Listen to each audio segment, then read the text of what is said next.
नमस्कार, the wire में आपका स्वागत है। मैं हूं मीनाक्षी। शो है बात भारत की। बात भारत की में आज हम बात करने वाले हैं एक ऐसी समस्या की जो आजकल चुनाव आते ही हमें लगातार दिखाई पड़ रही है। इस बारे में बात करने के लिए मेरे साथ स्टूडियो में मौजूद हैं द वायर की national affairs editor Sangeeta Barua Pisharoty. और आज क्योंकि बात चुनावों से संबंधित है तो मेरी दूसरी मेहमान है शिवानी कपूर, जो कि इलेक्टोरल रिफॉर्म से जुड़े हुए संगठन एडीआर की लीगल लीड है। आप दोनों का बहुत बहुत स्वागत है। जिस समस्या की मैं बात कर रही हूँ वो है सांप्रदायिक भाषण, नफरती बातें और लगातार ऐसे उकसावे जो ऐसे स्टेट्स में किए जा रहे हैं जहाँ पर चुनाव होने हैं। भारत एक लोकतंत्र है। लोकतंत्र में हम लगातार दावा करते हैं फ्री एंड फेयर चुनावों का। ये डेमोक्रेसी है तो हमारे चुनाव फ्री हैं, फेयर हैं। मॉडल कोड ऑफ कंडक्ट यानी आचार संहिता लगी हुई है। अगर हम संगीता सबसे पहले लें मसला झारखंड का, हम देख रहे हैं असम के सीएम जो हैं, जो कि भाजपा के प्रभारी हैं राज्य के चुनाव के लिए, वो लगातार ऐसे भाषण दे रहे हैं जिन्हें हेट स्पीच की श्रेणी में रखा जाना चाहिए। वो एक समुदाय विशेष को टारगेट कर रहे हैं लगातार। हम जब ये पैटर्न देखते हैं पिछले कई चुनावों का, चाहे वो लोकसभा चुनाव हो या अन्य राज्यों के उपचुनाव हो या किसी भी जगह के चुनाव हो, एक चीज़ जो हमें हर जगह नज़र आ रही है वो है कम्युनल रिटोरिक। हमें वो सांप्रदायिक जो पुट देना है, हर चीज़ को हमें दो समुदायों के बीच में बांट देना है। ना कोई विकास की बात है, ना कोई शिक्षा स्वास्थ्य की। आप इस पैटर्न को कैसे देख रही हैं? जी, जैसे आपने कहा ये मतलब सभी का नज़र में आ रहा है कि इलेक्शन आते ही जो पॉलिटिकल पार्टी के लोग होंगे ज़्यादातर जो भाजपा के लोग हैं 99% भाजपा के ही लीडर्स हैं, तो ये वाले कम्युनल रेटरिक लेते हैं। तो आप देखिए मतलब जैसे इन्होंने अपना एक स्टंप लगा दिया कि कम्युनलाइज़ तो हम करेंगे, पोलराइज़ तो रिलिजन के हिसाब से इलेक्शन में हम करेंगे, हमारा दावा। तो ये जैसे हिमंत बिश्वा शर्मा की आप बात करें, उन्होंने भी वही दावा आगे बढ़ाया है। तो आप जब एक चीज़ अब देखेंगे जब नरेंद्र मोदी का मतलब वो जो कारवां आया 2014 में आने का कोशिश कर रहे थे, वो क्या कह रहे थे कि हम भारत को बदल देंगे, विकसित भारत बनाएँगे, अभी भी कहते हैं। विकसित भारत क्या आप ये कम्युनल ली इलेक्शन खेल के बनाएँगे? आप तो डेवलपमेंट की बात कर रहे हैं, आप इंडिया को इतना आगे ले जाने की भारत को यहाँ ले जाएँगे, वहाँ ले जाएँगे, तो वो जब इलेक्शन के टाइम पे वो सब बात आप क्यों नहीं करते? यही मेरा सवाल है। मान लीजिए ये प्रदेश जो है, ये अगर ये भाजपा शासित प्रदेश होता, तब भी क्या इसी तरीके का रेटोरिक होता? हम क्यों नहीं बात कर रहे हैं कि झारखंड मूल रूप से वहाँ पर आदिवासी समुदाय की बहुलता है। क्या बहुत सारे रिमोट जगह हैं जहाँ पे बिजली नहीं पहुँची है, जहाँ अस्पतालों की सुविधा नहीं है। कुपोषण का मुद्दा हमने देखा, लगातार हमें ऐसी खबरें मिलती थी कि जितनी भी वहाँ कितने संगठन हैं जो काम कर रहे हैं खाना देने का, जो राइट टू फूड है उस पर काम हो रहा है। लगातार वो लोग ज़मीन पर काम कर रहे हैं। पर जब हम नेताओं को देखते हैं, उनके बयान में कहीं हमें नहीं दिखता कि ये कंसर्न जो वहाँ के आम नागरिक को से जुड़ता है, वो हमें नहीं नज़र आता। तो एक चीज़ मीनाक्षी मैं कहना चाहूँगी, जब आप देखेंगे पिछला कर्नाटका इलेक्शंस जिसमें बीजेपी ने हारा, तो ये किस लिए हारा?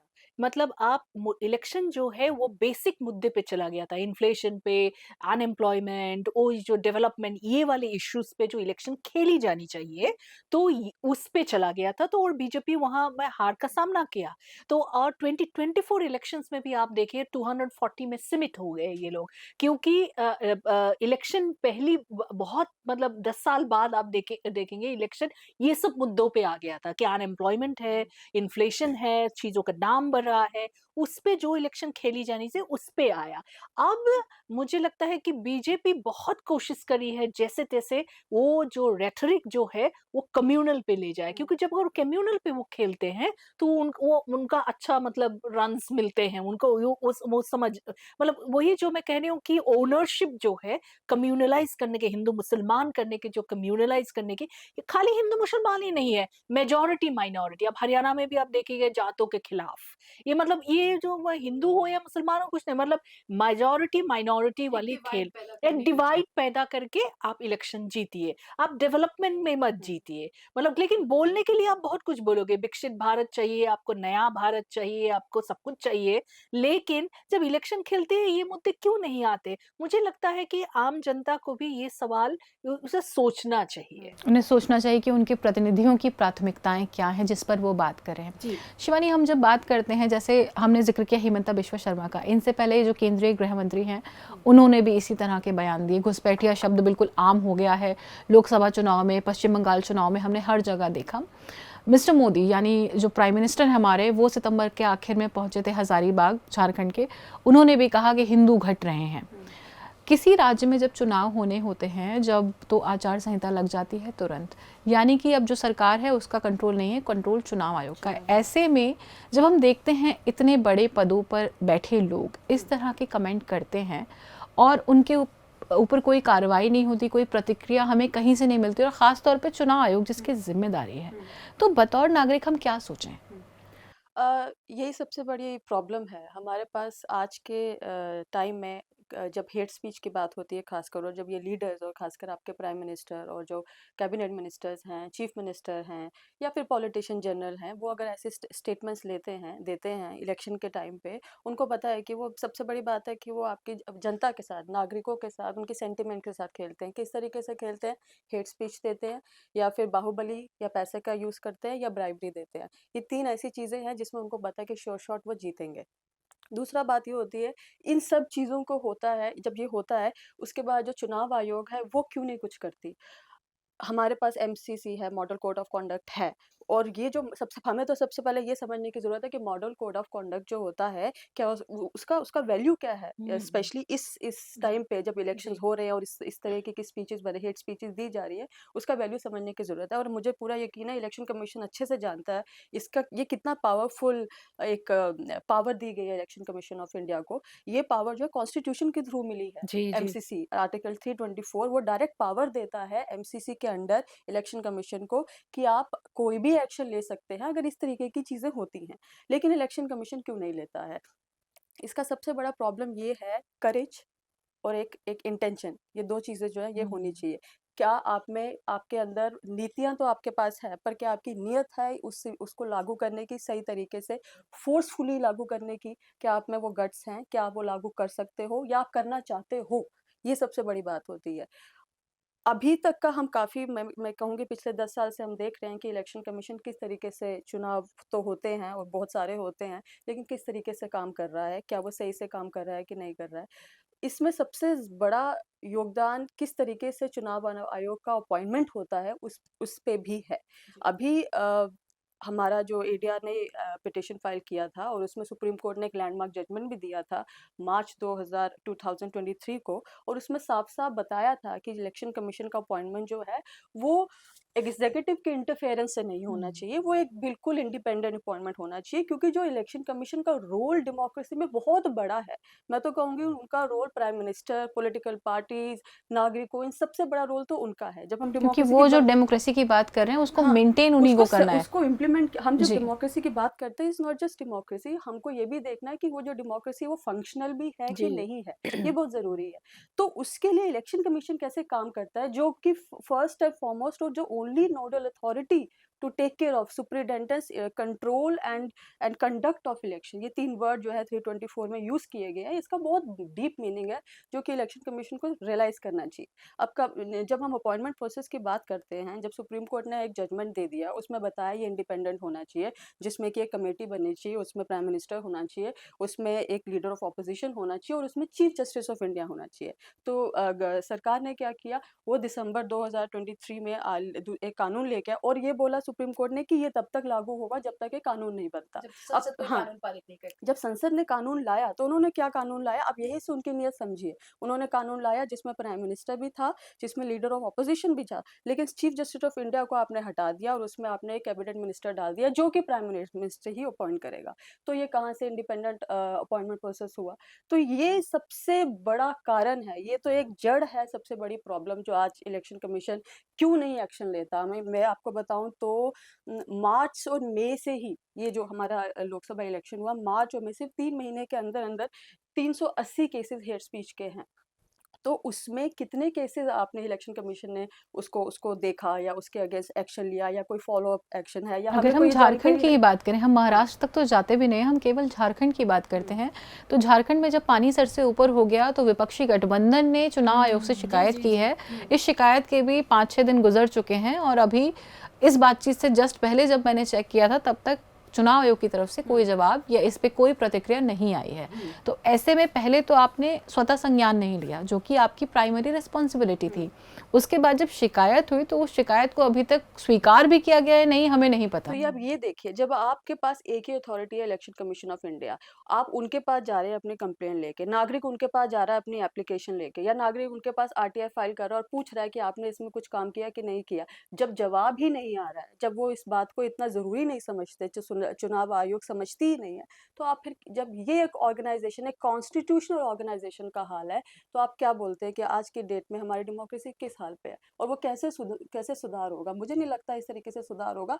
तो जो जड़ है, हमें लगता है उसको सबसे पहले देखना चाहिए, और वो ये है कि अपॉइंटमेंट प्रोसेस जो है फेयरली इंडिपेंडेंटली होना चाहिए। जी, इसके बाद मैं आपके पास एक और सवाल के साथ आऊँगी। संगीता, जिस तरह से जब शिवानी बताती हैं कि भाई जो जड़ है वो है कि इलेक्शन जो हैं, जो चुनाव आयोग है वो सही से काम नहीं कर पा रहा है। जी। क्या हम कह सकते हैं जो चुनाव हो रहे हैं वो स्वतंत्र हैं पूरी तरह से? नहीं, कह नहीं सकते, क्योंकि अभी अब अगर देखिए, इलेक्शन फ्री एंड फेयर करना और दिखना कि ये किया है, वो दो चीज बहुत डिफरेंट है। अगर आप इलेक्शन, आप कह सकते हैं कि हमने फ्री एंड फेयर कराया, लेकिन दिखनी भी चाहिए, डेमोक्रेसी में दिखनी भी चाहिए कि इलेक्शन फ्री एंड फेयर है। एक जो इलेक्शन कमीशन ऑफ इंडिया किसी को फेवर नहीं कर रहे हैं। आप देखिए, हिमंतो जैसा आदमी ये क्यों कह रहा है, इतना फ्रीली वो क्यों कह पा रहा है? दो चीजें, एक तो उनके लीडर, खुद टॉप लीडर ही कह रहे हैं, प्राइम मिनिस्टर से ले लीजिएगा, घुसपैठिया जैसे शब्द तो आम हो गया है, ठीक है, लेकिन इस्तेमाल करेंगे उस शब्द घुसपैठिया जैसा। लेकिन आपने वो जो एनआरसी पूरे इंडिया में कराने के टाइम बोल रहे थे, जहां से घुसपैठिया का शब्द निकला, वो आप 2024 मैनिफेस्टो से आपका तो मिसिंग था। तो आप अभी कैसे घुसपैठिया की बात कर रहे हैं? एक तो वो है मेन कारण, उनका लीडर कह रहे हैं तो उनको वो फॉलो कर रहे हैं। दूसरी बात ये है कि इलेक्शन कमीशन कुछ करेंगे नहीं, ये कॉन्फिडेंस है उनमें। कॉन्फिडेंस है। उनमें ये कॉन्फिडेंस है कि हम रूलिंग पार्टी के हैं, तो हमारे इलेक्शन खिलाफ कोई कमीशन कार्रवाई हमारे नहीं खिलाफ होगी। कुछ नहीं, क्योंकि हमारी प्राइम मिनिस्टर जो है उनको इलेक्ट करते हैं, उनको सिलेक्ट करते हैं। तो ये चीज़ है। और तीसरी बात है हिमंतो का, पर्टिकुलरली तो मैं ये कहना चाहूँगी मीनाक्षी, कि ये ऐसा पॉलिटिशियन है जो 2014 में जब मोदी बीजेपी का प्राइम मिनिस्टरल कैंडिडेट था, वो तो उस टाइम कांग्रेस में था, और वो असम में वो मुस्लिम एरिया में जाके इलेक्शन रैली में भाषण दे रहे थे, और वो कह रहा था, मतलब असमीज़ में कह रहे हैं, इसलिए लोग इतना जानते नहीं इसके बारे में, इसलिए मैं थोड़ा आगे बढ़ाना चाहती हूँ ये बात को, कि गुजरात में अगर आप टैप खोलेंगे, तो पानी का टैप खोलेंगे, मुसलमानों के खून निकलेगा। वो वहीं का चीफ मिनिस्टर जो आपको प्राइम मिनिस्टर बनाना चाह रहा है बीजेपी, तो उनको वोट मत दीजिए। तो वो आदमी 2014 इलेक्शन में और आज 2024 में वो मुसलमान नाम लेके वो डरा रहे हैं। तो ये है प्रोफेशनल पॉलिटिशियन ये लोग। तो इन लोगों को कंट्रोल कौन करेंगे? इनको तो जुडिशियरी और इनको इलेक्शन कमीशन ही कंट्रोल करेंगे। हिमंता बिश्वा की बात जब हम करते हैं तो हम असम का भी ध्यान करते हैं। असम में उपचुनाव होने हैं धुलाई सीट पर। जी, जी। जो व्यक्ति वहां पर उनका भाजपा की तरफ से उम्मीदवार है, उसके ऊपर खुद बांग्लादेशी होने की, क्योंकि हम ये जानते हैं असम में ये सब नेशनलिज्म की भावना और जो बाहरी और असमिया मूल जो असमिया लोग हैं, इसका हमें दिखता है कि वहाँ एक टेंशन रहता है। लोग हर एक को, क्योंकि एनआरसी की ज़रूरत तभी पड़ी थी जहाँ एक व्यक्ति दूसरे व्यक्ति को संदेह की नज़र से देख रहा है। ऐसे में भाजपा की तरफ से जो कैंडिडेट उतारा गया है उस पर आरोप ये लग रहा है कि वो बांग्लादेशी है। यहाँ पर आप बांग्लादेश के नाम से झारखंड में एक राज्य में आप वहाँ डरा रहे हैं और वहाँ आप इस चीज़ को लेकर डिफेंड कर रहे हैं और आप उस चीज़ को बिल्कुल अलग तरीके से पोर्ट्रे कर रहे हैं। तो जो हिमंता बिस्वा और जो भाजपा का जो स्टैंड है झारखंड में और असम में, उसमें ये हिपोक्रेसी नजर आ रही है। नहीं, हिपोक्रेसी नहीं, ये कम्युनलाइजेशन है एक्चुअली। बांग्लादेशी शब्द जैसे घुसपैठिया, ऐसे शब्द जैसे नहीं है, ये एक्चुअली वेल्ड शब्द है मुसलमानों की तरफ, मुसलमान को आइडेंटिफाई करने के लिए। जैसे उन्होंने उस दिन झारखंड में मुसलमान शब्द नहीं इस्तेमाल किया, उन्होंने मुसलमान सरनेम्स यूज किए, तो वेल्ड वाले यूज किए, ठीक है। तो उसमें तो असम झारखंड में जो ये कह रहे हैं बांग्लादेशी, और वहां प्रोटेक्ट जो जो कर रहे हैं असम में धलाई में बांग्लादेशी का जो आरोप लगाया है वो कैंडिडेट के खिलाफ, तो उसमें जो बंदा धलाई का बीजेपी कैंडिडेट है वो हिंदू बंगाली है। तो ये कह रहे हैं कि हिंदू बंगाली जो है वो बांग्लादेशी नहीं हो सकता, तो बांग्लादेशी जो है वो मुसलमान होना इसे पड़ेगा। कुटिलता कहा तो जा एक सकता तो है। ये जो है कम्युनलाइज़ किया जा रहा है कुछ शब्दों को, बांग्लादेशी जैसे हो गया, आपका घुसपैठिया हो गया, ये सब जो बहारी हो गया, ये सब शब्द से और करने इस ये सब शब्द इस्तेमाल क्यों होते हैं इलेक्शन के टाइम पे? वोटर्स के पास क्यों ये सब शब्द लेके जाते हैं? लोगों को डरा के इलेक्शन जीतना चाहते हैं।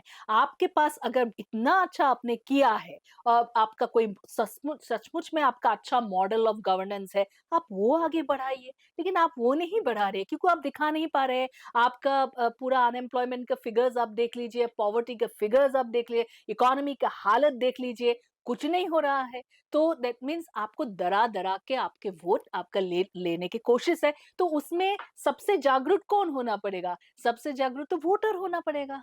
जी, जिन शब्दों की आपने बात की कि घुसपैठिया को इस तरह से इन्होंने डिमोनाइज़ किया है और ख़ास तौर पर यहाँ मैं ध्यान दिलाना चाहूँगी कि सितंबर में केंद्रीय गृह मंत्री अमित शाह ने इसी तरह का एक बयान झारखंड में दिया था।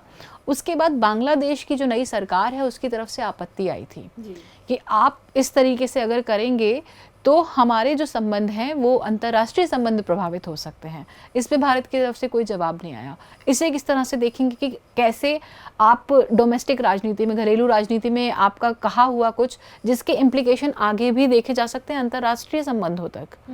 तो इसे संभालने का जिम्मा किसका है? नहीं देखिए, आप बाबरी मस्जिद के टाइम पे भी सबसे ज़्यादा जो बाबरी मस्जिद तोड़ा गया, उसमें बांग्लादेश में बांग्लादेशी जो हैं, इनके हिंदू जो सिटिज़न्स हैं, उन पे अटैक हुआ। ये पहली बार वहाँ पे देखा कि हिंदूज़ जो हैं वहाँ, उन पे अटैक उन्होंने देखा।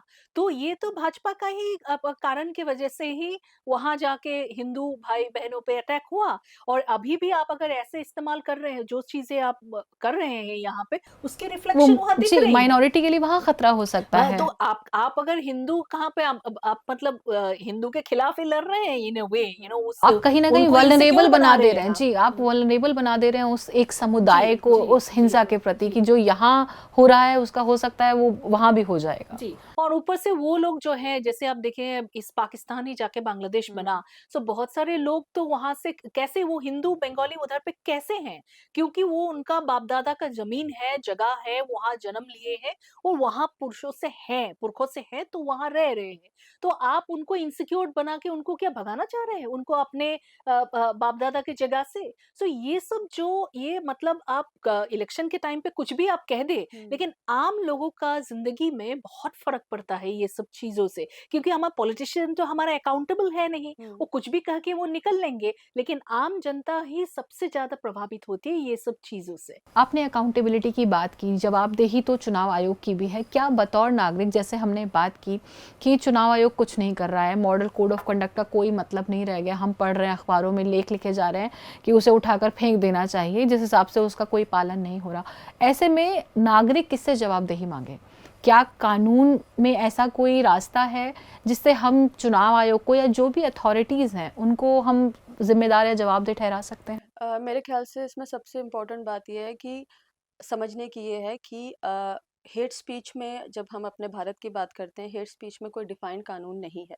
जो भी उसकी बात होती है वो तो या तो रिप्रेजेंटेशन ऑफ पीपल्स एक्ट में होती है या फिर जो पिनल ऑफेंसेस है वहाँ पे बात होती है।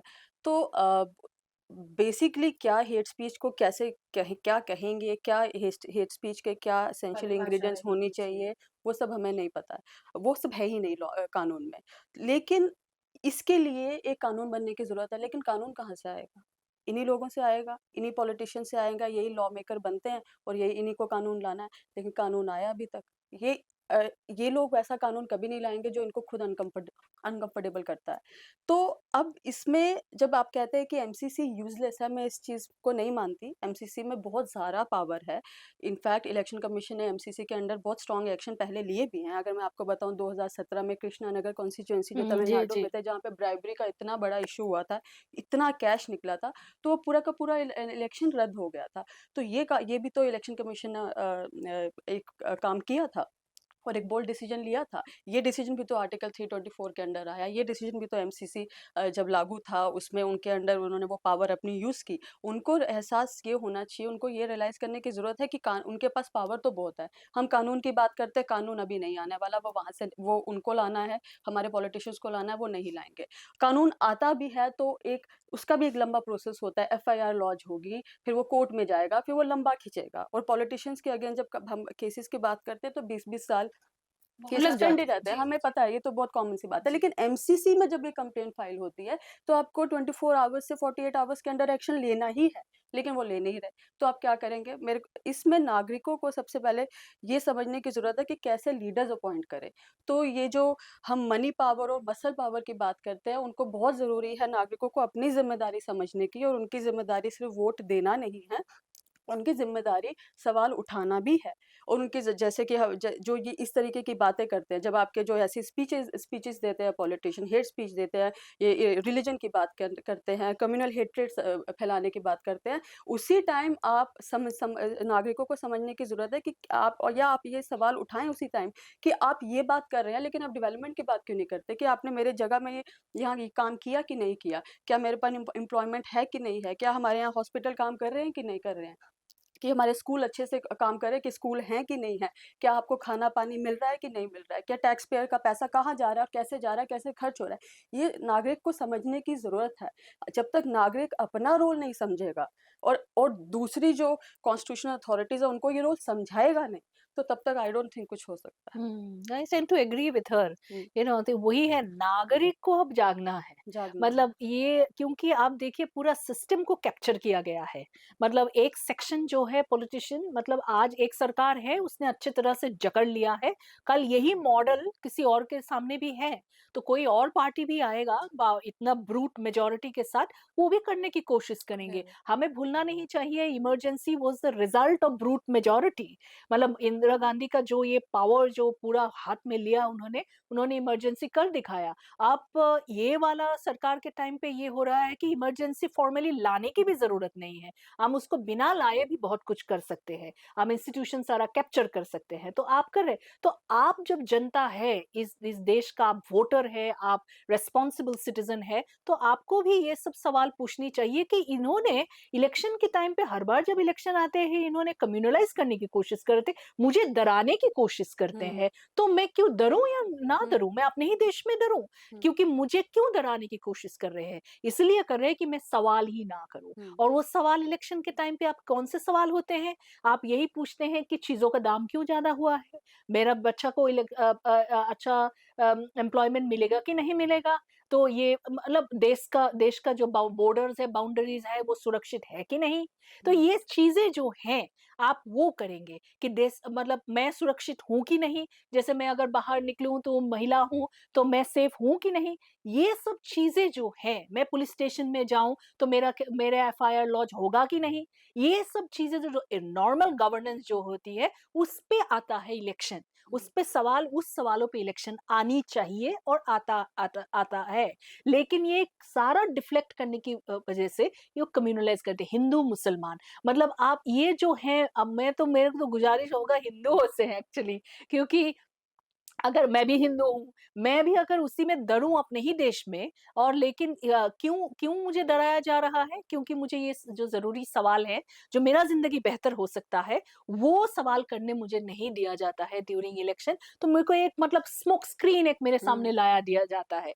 तो ये सवाल जब तक लोग, नागरिक जागरूक नहीं होंगे, तो ये सब तो चीज़ें, रिफ्लेक्शन इसी का ही रिफ्लेक्शन है ये। जी। पॉलिटिशियंस के साथ क्या है, हमारे देश में हमने इस चीज़ को बहुत नॉर्मलाइज़ कर दिया है कि पॉलिटिशियन है तो करप्शन तो होगा ही, ब्राइबरी तो जी। होगा, हेट हुँ। स्पीच तो होगा, बहुत नॉर्मल है। हम जो जनता है बहुत नॉर्मल लेती है, इसको कुछ समझती नहीं है। लेकिन जनता को क्या समझने की ज़रूरत है कि पॉलिटिशियन है, ये पब्लिक सर्वेंट है, तो ये पब्लिक का काम करे, और नहीं जनता के काम लिए। कर रहा है जी। तो इस पब्लिक को ये पूछने की ज़रूरत है। जब इस तरीके की बातें ये जो पॉलिटिशियंस है ये करते हैं, ये समझने की बहुत ज़्यादा ज़रूरत है। जी, एक आखिरी सवाल है मेरा, क्या कानून की तरफ से, जैसे अगर हम बात करते हैं कि भई संस्थाएँ हैं पर वो स्वायत्त होकर ऑटोनॉमी नहीं फ़ॉलो कर पा रही हैं, क्या जुडिशरी के पास ऐसी कोई ताकत है कि वो सो मोटो कॉग्निजेंस लेकर वो कोई एक्शन ले सकती है? एडीआर का केस एक फाइल है। जब ये कानून आया, जब लैंडमार्क जजमेंट आई ये चुनाव आयोग के अपॉइंटमेंट को लेके, प्रोसेस को लेके, फिर ये जब कानून आया तो हमने इसको चैलेंज किया है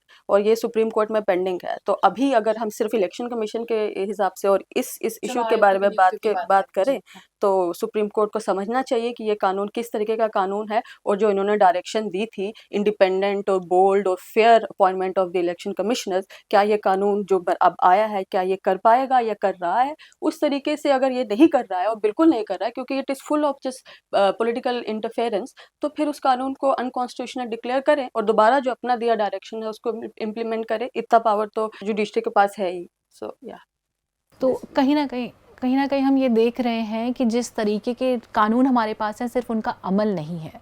तो ऐसे में हम बस ये उम्मीद कर सकते हैं कि कहीं से एक कोई कानून का पालन करने वाला कोई ऐसा साहसी व्यक्ति हो, वो आए और वो इन सब का पालन करे। और ख़ास तौर पर नेताओं के मामले में नागरिकों को जागरूक होने की ज़रूरत है, जिससे कि जिस तरीके का कम्युनल फ्लेयर दिया जाता है हर चुनाव को, उसका जो है सामना किया जा सके। आप दोनों मेरे कार्यक्रम में जुड़े, आपका बहुत बहुत शुक्रिया, धन्यवाद, नमस्कार।